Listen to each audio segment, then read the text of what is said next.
katunayan, Your Honor, may banta sa buhay ko. Napanood naman po natin sa video. Nagkulang nga po tayo ng imbitasyon. Dapat lahat ng mga tao na binanggit doon sa video na napanood natin dito, kasama ang First Lady, Luisa Araneta Marcos. Nagtatanong po ako, bakit hindi po siya naimbitahan? You are now questioning the wisdom of this committee. Hindi po nyo ito party. Hindi po kayo at wala kayong karapatan mag-imbita ng kung sino gusto nyong imbitahin.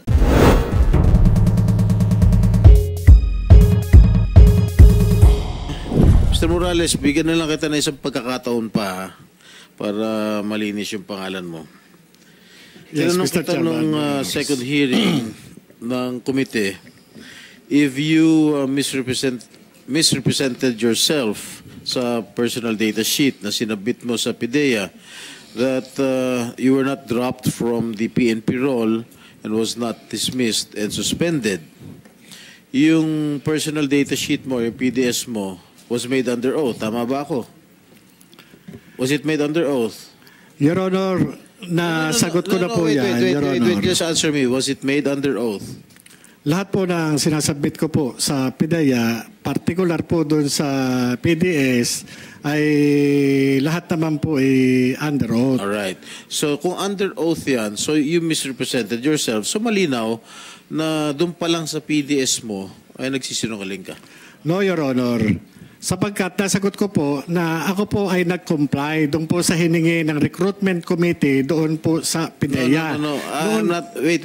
May I interrupt? I am not talking about your compliance. I am asking you if you misrepresented yourself. Dahil anong last hearing, question number 25, have you ever been separated from the service in the following modes: resignation, retirement, drop from the rolls, dismiss, termination, end of term? Sinabi mong no.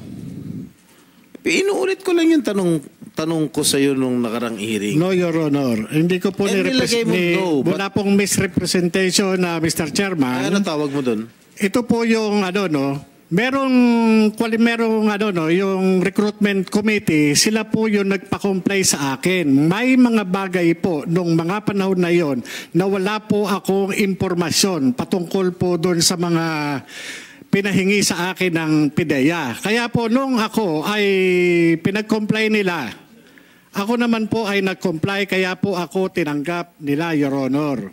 Yun naman po yun eh. Ang pagkakatanggap po nila, base doon sa pagkakakompleto ko ng mga papeles. May mga panahon na mga katanungan na hindi ko po masasagot, gawa po, Your Honor, na wala po akong impormasyon o eksaktong impormasyon sa mga bagay na naitatanong sa akin. At ito po, Your Honor, ay aking na-comply. Ang PIDEA po, nung ako ay nag-apply, sila po yung nanghingi ng mga dokumento at ito po ay na-produce ko naman po, Your Honor. Sandali lang, malayo na yung mga sagot mo eh. Alam mo, Ginoong Morales, binibigyan na nga kita ng pagkakataon eh. Tinanggap ka ng Philippine National Police. Sinabi mo, 1993 of April. Hindi mo na nalaman kung kailan ka na-dismiss from the service, hindi sinamo, hindi mo maalala. Itong pagpasok mo sa PIDEA, 2008, April. Okay? No, Your Honor. 2009 po Alright, ako, Your Honor, sige, nung 2009, na-appoint sa PIDEA. Okay, 2009. Naalala mo, inadmit ka na 1993 sa PNP, na-dismiss ka ng 1994 from the service. Pero dito, maliwanag na isinulat mo, no. Having been separated from the service, sinulat mo, no. Oh, sino paniniwala na yung mga sinasabi mo? Ito yung mga documentary evidence Your na Honor, hawak ko ngayon. ako po ay nag-comply doon sa PIDEA Recruitment Committee, hindi ko malaman Your Honor. Yes. You just answer the question. Answer the question directly. Huh? Thank you. Maliwanag po, Mr. Chair, na hawak ko na po yung mga documentary evidence na talaga nagsisinungaling itong taong ito. Dahil dito pa lang, pati sa question number 33, Have you ever been formally charged? Sinabi niyang no. Have you ever been guilty of administrative offense? Sabi niya no.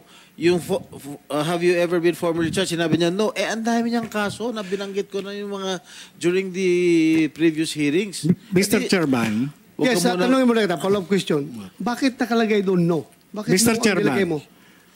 Maaari niyo po ba akong bigyan ng original copy ng sinasabi ni Honorable Senator Jinggoy Estrada patungkol dyan sa aking PDS? Sapagkat yung ipinakikita niya ngayon na PDS ay pawang Xerox copy. Your Honor, Okay, may we request napakatagal na po niyan. At ito pong... Sige, kunin natin yung original Pidea, copy. submit you the original copy.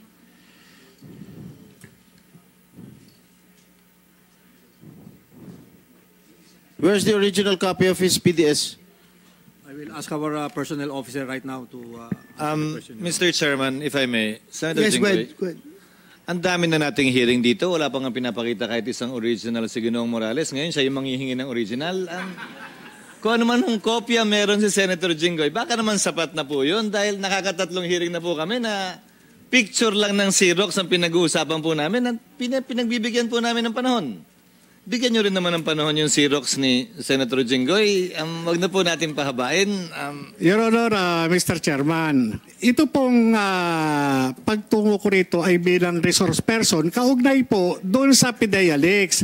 Patungkol po doon sa... Your Okay na Honor. yan, that's given. But please answer the questions because Senator Jinggoy is trying to establish yung credibility mo as a resource person or as a witness. Kaya please answer the questions properly.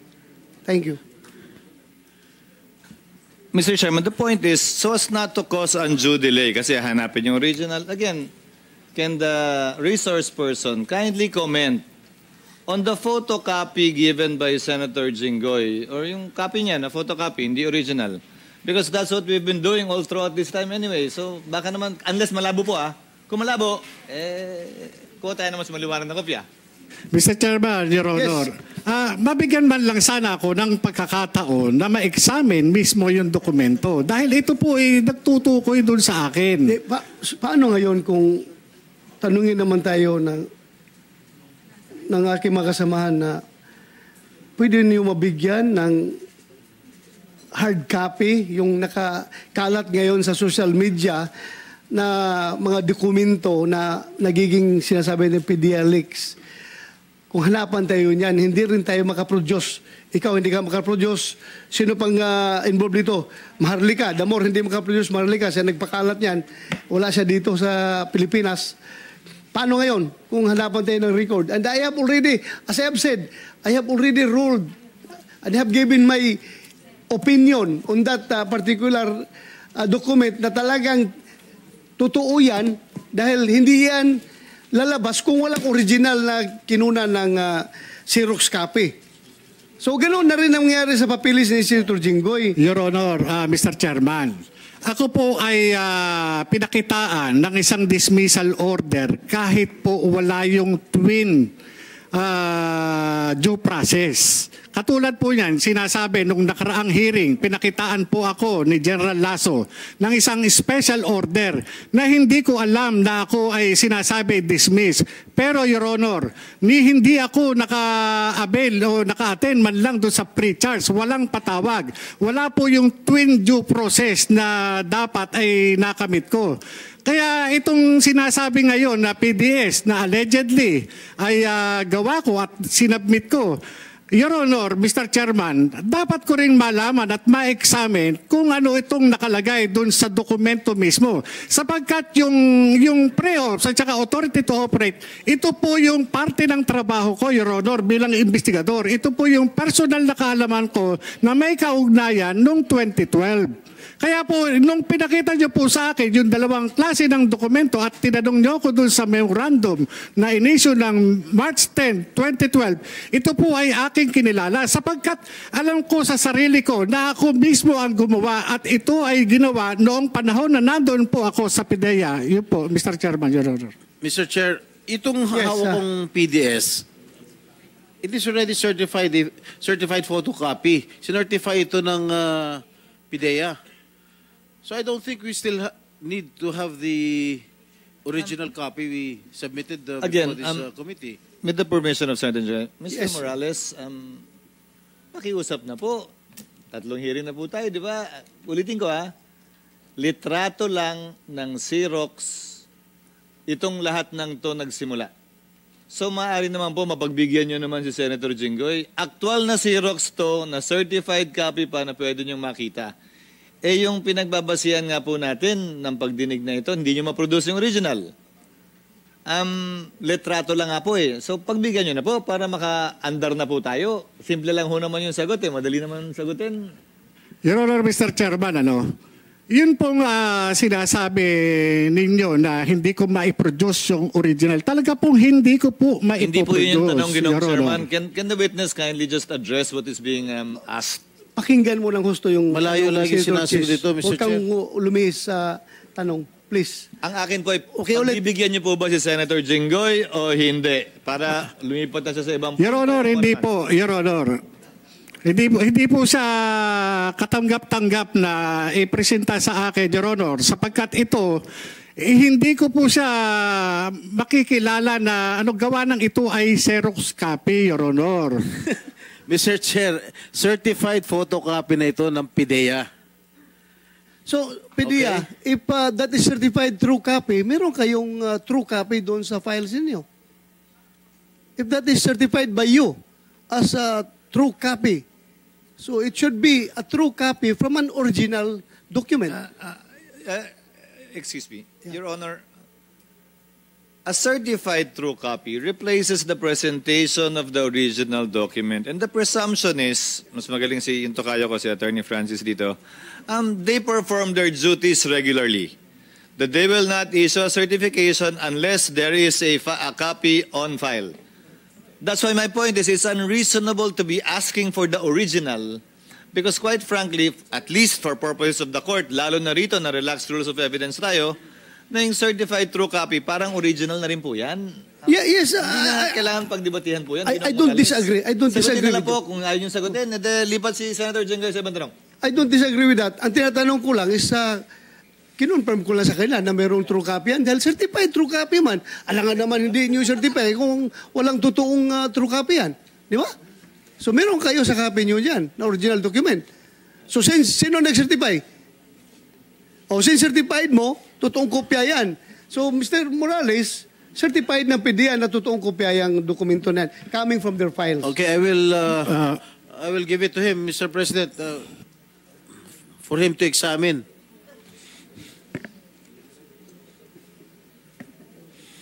Buti nga kami, may Xerox ka, wala eh.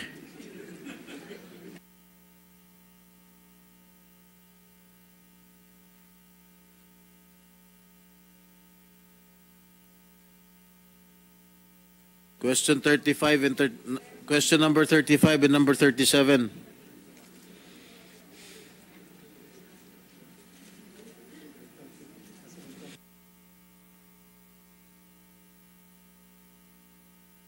Your Honor, yung authenticity nitong dokumento na ito ay hindi ko mabibigyan ng ng Hindi, please stop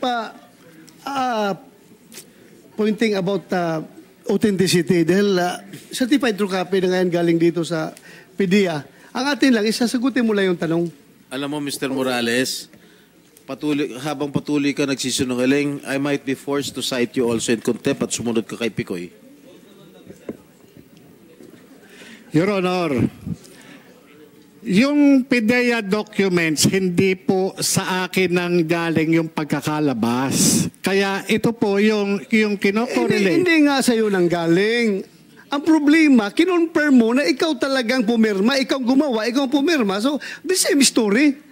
The same story yun. No, Your Honor. Lumalayo ka. Yan muna pag-usapan natin yung PDS mo. Your Honor, di ako lumalayo, Your Honor. Nakita nyo naman yung ginagawa sa akin ng PDEA. Ginagawan ako ng istorya. Magtitiwala pa ba ako dito sa liderato ng PDEA kung sila mismo inilalaglag nila ako?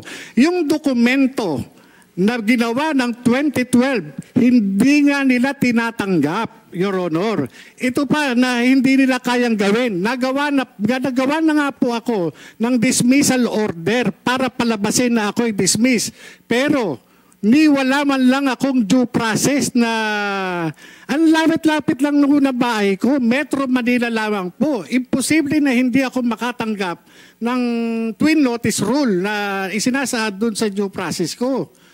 Tingnan nyo ito, napakadaling gumawa po nito, Your Honor, para lang masira yung credibility ko. Dali. Pwede bigyan mo sa akin yung papel? Tingnan ko. Ang mahirap dito, Mr. Chair, itong si Agent Morales, naniniwala lang sa sarili niya. Itong mga taga-PIDEA, lahat ng mga resource persons dito sa PIDEA, pinasisinungalingan lahat yung mga sinasabi nitong si Agent Morales. Naniniwala sa sarili niya, siya lang ang tama eh. Madali mo lang ito, Jonathan Morales. Napakadali ito eh. Itong maliwanag ito na papel mo ito, PDS mo ito. Huli, dyan pa lang, Mr. Chair, huli na nagsisinungaling. Papilis mo ito. Meron ka perma dito. It is a certified photocopy coming from PIDEA, if I understand, if my understanding is correct. Galing ba sa inyo yan, PIDEA?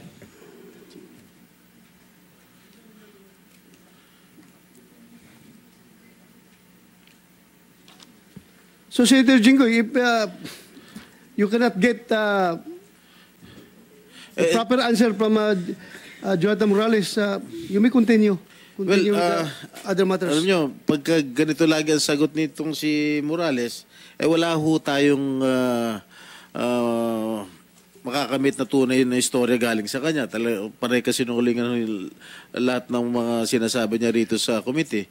Anyway, before I proceed asking questions to Mr. Morales, I think Mr. Kumar is ready to attend virtually, Mr. President.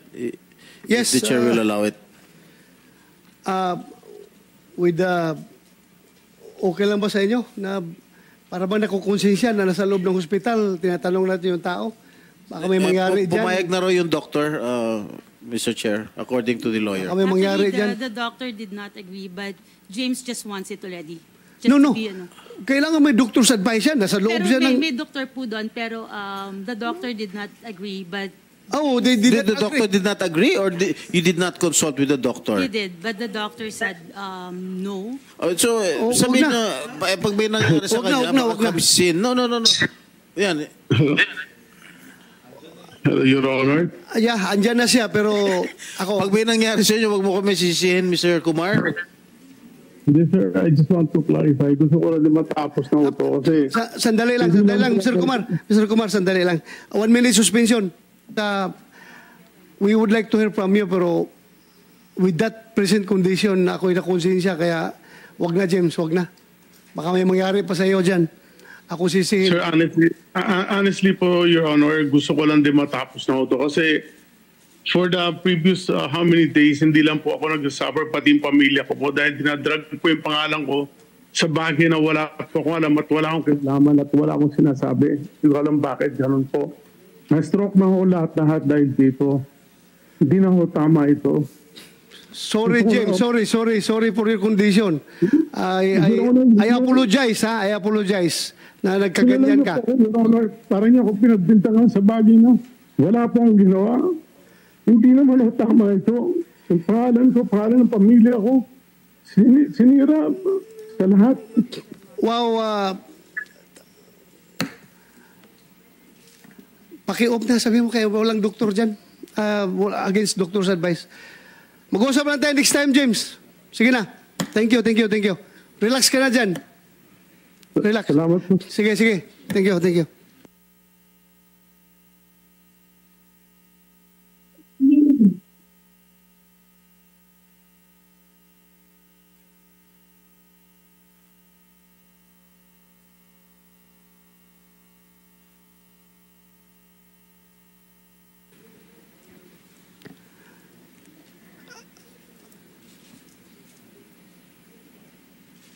Senator Jinggoy, you want to continue?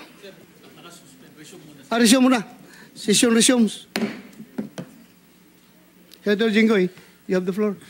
Mr. Chair, gusto ko sana magtanong pero lahat ng lumalabas sa lahat ng sinasabi ni Agent Morales pawang kasinungalingan. Susunod na tanong ko, magsisinungaling na naman. So ano po mahihita natin dito sa polluted source nito? Okay, last question, Mr. Senator Jinggoy, before you continue, I just would like to put on record that this committee assumed a while ago that he was under doctor's advice to go on online attendance to this hearing. But unfortunately, ngayon mo lang sinabi na wala palang advice ang doktor, kaya as chairman, I have to rule not to continue with the questioning of James Kumar because of his condition. Kung may mangyari, ako pa mananagot. Ha? Just for the record, pakasabihin nila, hindi pinakinggan ni Bato yan kasi gusto pa i-drag pang investigation ng mahaba. No! Ako gusto ko ngayon na. Ikaso lang with that condition. Napaka-heartless naman natin na tao. Napaka-heartless ko naman na chairman kung tutuloy-tuloy ko yan. Kung may mangyari dyan. Kaya yun lang, for the record. Senator Jinggoy, go ahead. Thank you. Last question, Ginoong Morales, ha? Bibigyan na ulit kita. Yes, Mr. Chairman. You said you complied with all the requirements. Am I correct? What kind of compliance did you do? Lahat po, including po yung mga clearances, Your Honor. Your Honor, Mr. Chairman, bagamat irrelevant po yan dito sa, sa ginagawa natin investigasyon. Your Honor, for the record, ito ano ibig mo sabihin irrelevant? Ano ibig mo sabihin irrelevant? Yung pong tinatanong ni Senator Jinggoy Estrada. Your Honor, ako po ay resource person. At ako po, nandito po, patungkol lang po doon sa aking personal na kaalaman, kaugnay nung kasong nahawakan ko noong 2012. Katunayan, Your Honor, may banta sa buhay ko. Napanood naman po natin sa video. Nagkulang nga po tayo ng imbitasyon. Dapat lahat ng mga tao na binanggit doon sa video na napanood natin dito, kasama ang First Lady, Luisa Araneta Marcos. Nagtatanong po ako, bakit hindi po siya naimbitahan? Kagaya po, nakikita rito, Your Honor. You are now questioning the wisdom of this committee. Kung gano'n ang line of thought mo. Mr. Chairman. Listen, Senator Chis, go ahead. Mr. Morales said repeatedly that he is only a resource person. As the chairman said, sir, hindi po nyo ito party, hindi po kayo at wala kayong karapatan mag-imbita ng kung sino gusto nyong imbitahin. Pangalawa po, tinatanong po kayo ni Senator Jinggoy ng tanong, ang sagot lang po naman, oo, hindi totoo, hindi po irrelevant, hindi po nyo kapasahan bilang resource person lamang. Kung relevant o hindi, pwede kayo magsabing, I invoke my right to remain silent, I invoke my right against self-incrimination. Karapatan niyo po lahat yun, may abogado naman kayong katabi.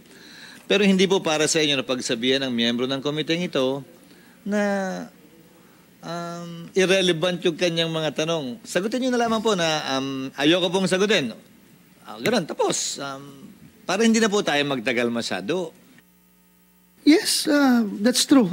Sinabi ni Senator Chis, you can invoke your right against self-incrimination if you don't want to answer the question. Kung ayaw mong sumagot, then bahala ka. Pero kung gusto mong sumagot, please give us the correct answer and the truthful answer. Yun lang ang pakiusap natin. Yes, Mr. Chairman. Thank you. Mr. Chairman, ito po yung patawarin niyo po ako dun sa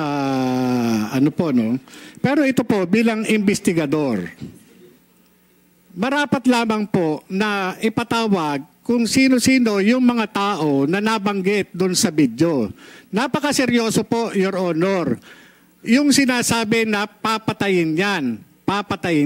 Kausap po ni Eric Santiago si Romy Enriquez at ito po ay rumihistro doon sa CCTV sa kuha ng video. Ang sinasabi po, papatayin ako. Hindi po ako manok, hindi po ako pato, tao po ako na sinasabihan na papatayin yan. Ngayon, Mr. Morales, yes, Your Honor. You don't need to lecture that before this committee because the video speaks for itself.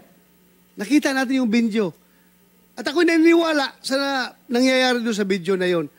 You even take the risk of being charged for violation of that Data Privacy Act sa ginagawa mong yan. But still, you continue presenting it to this committee because alam mong importante yan. Ako'y naniniwala na importante. Ako'y naniniwala, hindi ako nagpapabula. Kaya nga kinuntem ko ito si Picoy Santiago dahil hindi ako nagpapabula sa kanya na yun ay katang-isip lang niya. Ang katang-isip na sinasabi niya is only an afterthought, palusot, dahil nga kitang-kita dito sa video na pinapakita mo. Mabuti yung klaro tayo dyan. Yes, thank you, Mr. Chairman. Kagaya po niyan, wala po sanang negotiation na gagawin. Kung wala pong... Please, na lang. You just answer the question of Senator Jinggoy. If you don't want to answer, tell him. Tell this committee that you don't want to answer.